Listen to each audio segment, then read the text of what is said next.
Do you care about your environment? Yes. You say yes. That's wonderful. If I ask you this question 100 or 150 years ago, what would your reaction have been? You would have looked at me with big eyes and said, what? So it's an illustration that our view on the environment has changed, and it has changed a lot. So I'm going to take you through human history, and let's exaggerate prehistory as well, and see how our perspective, our view of the environment has changed. And I see there are sort of 4 periods, and I name them as you can see them here. So we started off as hunter-gatherers a long time ago. And as a hunter-gatherer, you are part of the food web. So yes, you do affect your environment, but we try to keep that influence as little as possible. Why? Well, if you cut a tree today, you'll have a very hard time eating its fruits next year. Now, all of this changed a lot when we invented agriculture. Because then, instead of keeping the land as it was, we started to change it so it could supply us with what we needed. So we changed natural ecosystems to fields and pastures. That led to deforestation, changes in the water cycle. And then we stepped it up. During the Industrial Revolution, instead of changing the land, we started to take what we needed. We were mining everything, not only for coal or for minerals, but we were actually even mining forest, clear cutting. That was developed in this time. What does it lead to? Of course, environmental destruction, pollution, water pollution, air pollution. And people talk about air pollution in, for example, Amsterdam. But that is completely incomparable with how industrial cities looked at about 1800, 1850. So the key or the main thought at that time was that the environment was there for us. Now, all that pollution, among other things, had some effects on how we changed our view again. So during the 20th century, we got a period that I've called a period of environmental alarm, where people started to sound the alarm about things they saw that were going wrong in the environment. Now, I'll take you through a few issues here. An old one, in 1962, Rachel Carson published a book, it's called Silent Spring, because she said, because of our overuse of insecticides, birds are declining in numbers, and in a few years' time, there won't be any birds singing in the spring anymore. She was also very worried about the effects of insecticides on human health. She said, we need to change that. Now, what did it lead to? It led to a tremendous change in public opinion. But nowadays, and it started then, we're much more critical towards the use of insecticides and other chemicals. And it also led to a ban on DDT, which was one of the most widely used insecticides in those days. Another situation, a bit more recent, and I'm going to reveal how old I am. I was your age when this was in the news. We heard about dying forests, lakes, rivers. There was damage to limestone buildings and statues.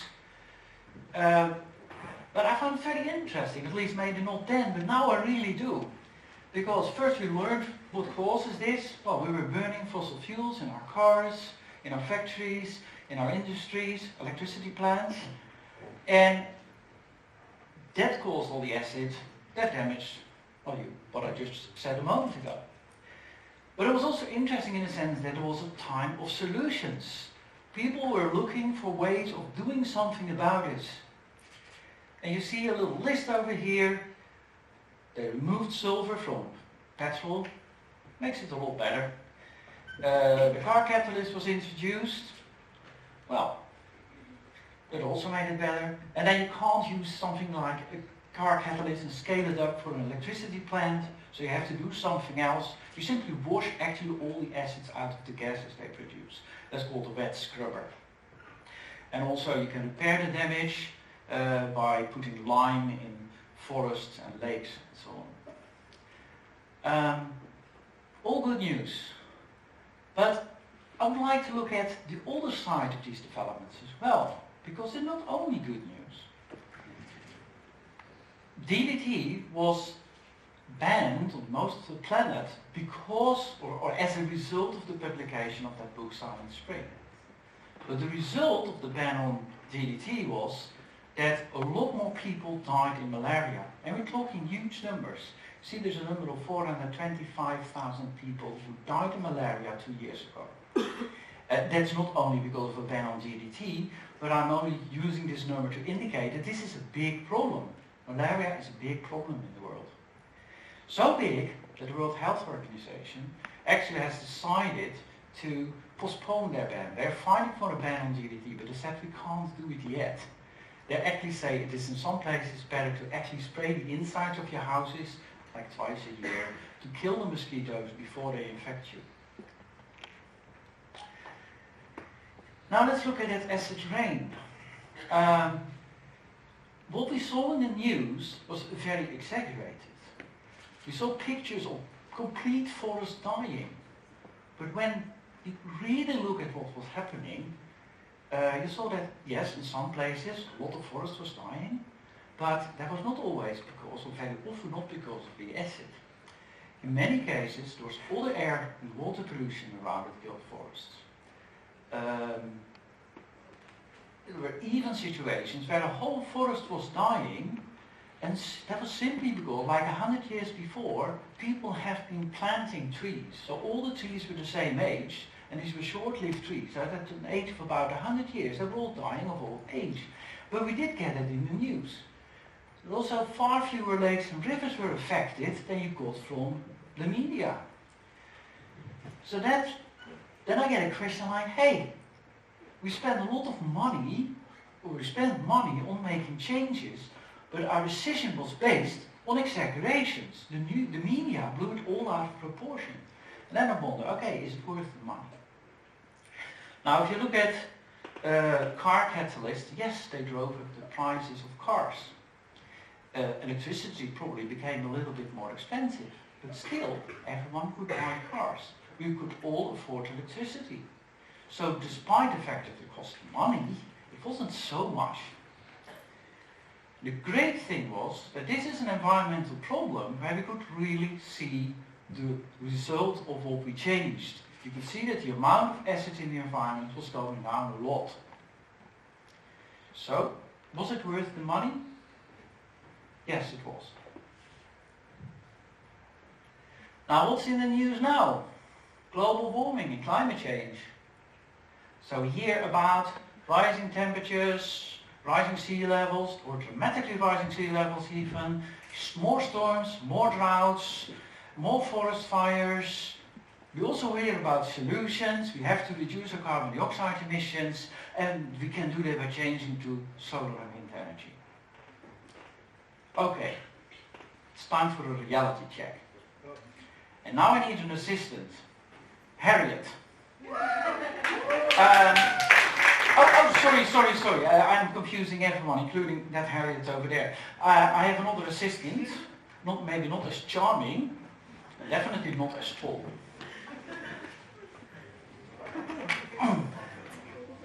Oh, oops, sorry. This is the Harriet I was talking about. Just for your information, I've been measuring her. So from the toes to her mouth is 30 centimeters. 30 centimeters. And now we're going to do a quiz. I announced it to some of you. Yes, you're fine.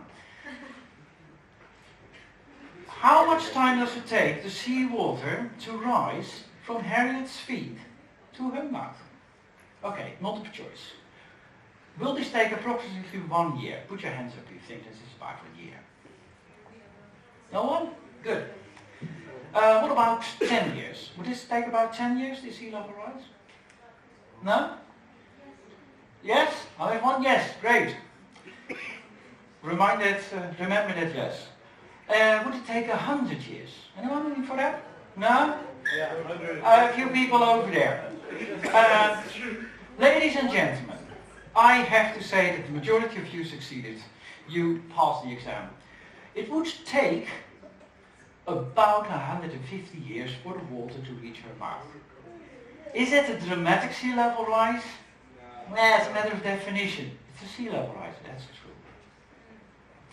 You sit still. Now let's look at this little list. More storms? Well, the IPCC, the Intergovernmental Panel on Climate Change, says in a special report on extreme weather, we don't see any evidence of increasing number of storms. More drought? In some places in the world, yes, in others not. Now, if you take the United States, it's always in the news, it's very dry over there. Well, it is becoming less dry over there. So the media are sketching a picture, it isn't supported by the facts. More forest fires? Sorry, not true. At least, maybe in some places in the world. But take the US again. We saw all the big forest fires over there in the news. Forest fires in the United States are decreasing in number, and the area affected is decreasing as well. What we do see is that some forest fires become really, really big and very intense. Is that the result of global warming? No, that's the effect of poor management of those forests. There's too much flammable material, so if it catches fire, you get a huge fire and a very intense and hot fire. Now let's look at carbon dioxide emissions. It's very expensive to reduce them. The Dutch government is presenting a lot of measures, but if you look at some of the calculations of what it was going to cost us in the long run, and don't believe what I told you yesterday, because what came out yesterday is not going to be very expensive, but I don't think it will do anything, or at least very, very little. It will never ever make us reduce our carbon dioxide emissions by 49% in 2030. It's not going to happen. But it's very costly, because I've done a little calculation. I've looked at the estimates of what it would take to make all these changes, and I've divided it by the population of the Netherlands. And then it will cost me about 1,000 to 1,500 euros per year, from now till 2050. Now, the moment at home, 2 kids, 2 parents, so I'm supporting about 1 child. So for my salary I have to think, okay, 1,000 to 1,500 euros times 2 for my son, for example, that would be between 2,000 and 3,000 euros a month. A year, sorry. Oops. But that is about a monthly salary. Can I lose a full month's salary every year? The answer is very simple. No. Then solar and wind energy. Oh, they're beautiful. But they won't do. And it will have hardly any effect on our CO2 emissions. They won't do. Well, there are 2 problems with solar energy, and they're on the next slide. Oh. Sorry, the lights went out. And it happens more often actually. It happens once a day, we call that night. And it happens once a year, but then for a longer period of time, and we call that winter. So what we need to do, it is actually text there, but I put black on black. We need to store electric energy. That's the only way to survive the night. Or to store wind energy, because if the wind isn't blowing, we have the same problem.